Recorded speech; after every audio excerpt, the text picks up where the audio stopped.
मनीषवा देखावे ले ढोरी के रील पे वायरल होके खातिर हई सिमुआ देखावे ले ढोरी के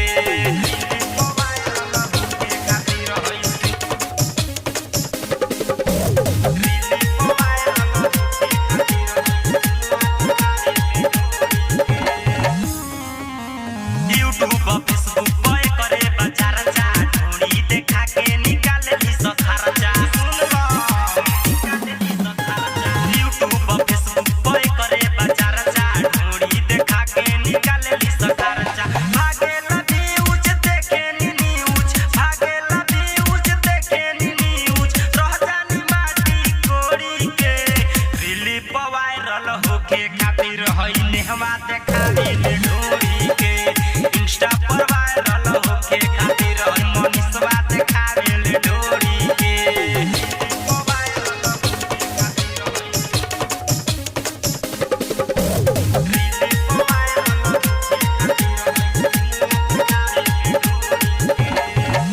लइका सब मेहनत से वीडियो बनावे यूट्यूब इंस्टा ना रीले उठावे पर में फुटल मारे भाई